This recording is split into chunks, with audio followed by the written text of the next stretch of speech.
नमस्कार, technical news में आपका स्वागत है। मैं प्रथम सेठी। वक्त हो चला आज की 10 बड़ी खबरों का।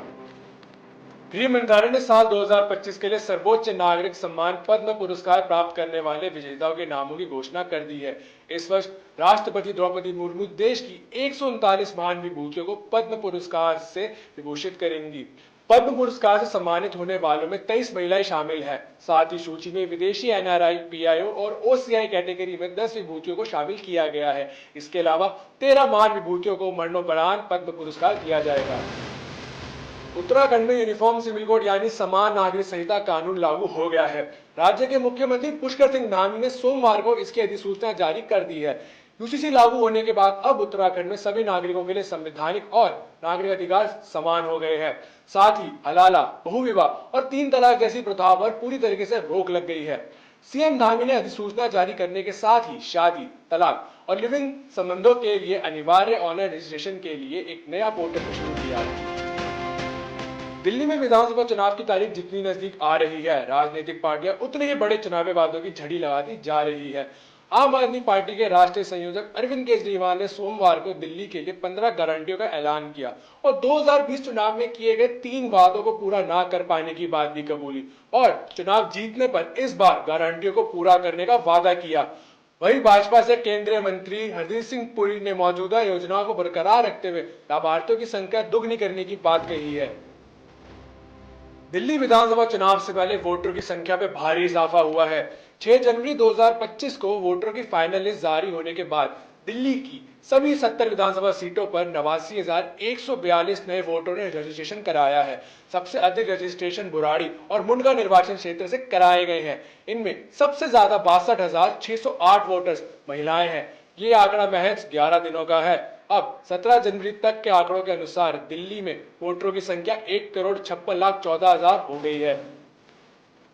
देश में अब मास्टर ऑफ एजुकेशन यानी एमएड का कोर्स सिर्फ 1 साल का हो जाएगा। National council for teacher education academic session 2026-27 से इसकी शुरुआत करेगा। एनसीटी ने कुछ समय पहले 1 साल की बीएड प्रोग्राम की भी शुरुआत की थी। राष्ट्रीय शिक्षा नीति के तहत एकेडमिक सेशन 2026-27 से 1 वर्ष का बीएड, 2 वर्ष का टीचिंग एजुकेशन प्रोग्राम या 4 साल का इंटीग्रेटेड टीचर एजुकेशन प्रोग्राम पास उम्मीदवार भी 1 साल का एमएड प्रोग्राम करने के लिए एलिजिबल होंगे, जबकि अभी एमएड प्रोग्राम 2 वर्ष का है और इसमें 2 वर्ष का बीएड पास छात्र ही एडमिशन ले सकते हैं। 15 फरवरी से सीबीएसई की 10वीं और 12वीं क्लास की बोर्ड परीक्षा शुरू होने वाली है। इससे पहले बोर्ड ने परीक्षा की गाइडलाइन जारी की है। बोर्ड ने स्पष्ट किया है कि परीक्षा के दौरान नियमों का सख्ती से पालन किया जाएगा। नियमों का उल्लंघन करने पर छात्र को 2 साल तक के लिए बैन कर दिया जाएगा। फिलहाल सीबीएसई के बोर्ड एग्जाम में इस बार 44 लाख स्टूडेंट्स भाग लेंगे। इस दौरान कुल 204 विषयों के लिए परीक्षा आयोजित की जाएंगी। Indira Gandhi national open university यानी इग्नू में नए सेशन के लिए एडमिशन की आखिरी तारीख नजदीक आ गई है। ऐसे में इग्नू ने इच्छुक छात्रों को जल्द से जल्द अप्लाई करने की अपील की है।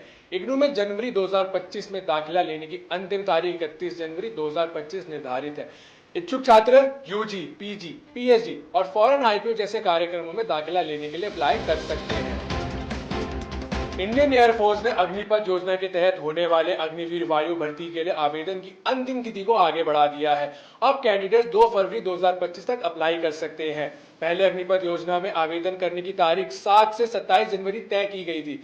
अग्निपथ योजना में अप्लाई करने के लिए उम्मीदवार को किसी मान्यता प्राप्त बोर्ड से कम 50% अंकों के साथ 12वीं या उसके समकक्ष कोर्स पास होना आवश्यक है। भारत के तेज गेंदबाज जसप्रीत बुमराह 2024 के सर्वश्रेष्ठ टेस्ट क्रिकेटर बन गए हैं। बुमराह को ICC men's test cricketer of the year award के लिए चुना गया है।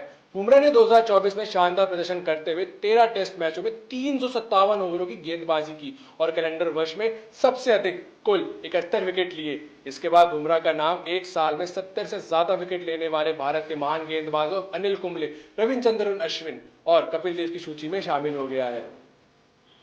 बॉलीवुड फिल्म निर्देशक विवेक रंजन अग्निहोत्री की नई film the Delhi files Bengal chapter का टीजर रिलीज हो गया है। फिल्म का टीजर गणतंत्र दिवस के मौके पर रिलीज किया गया। फिल्म संवेदनशील मुद्दे, बंगाल त्रासदी और हिंदू नरसंहार की कहानी पर फिल्माई गई है। टीजर में मिथुन चक्रवर्ती का दमदार लुक दिखाया गया है। टीजर में मिथुन चक्रवर्ती लड़खड़ाती जुबान से भारतीय संविधान की प्रस्तावना पढ़ते नजर आ रहे हैं। फिलहाल film the Delhi files Bengal chapter 15 अगस्त 2025 को सिनेमाघरों में रिलीज की जाएगी। आज के लिए बस इतना ही। चैनल को लाइक शेयर सब्सक्राइब करना ना भूलें।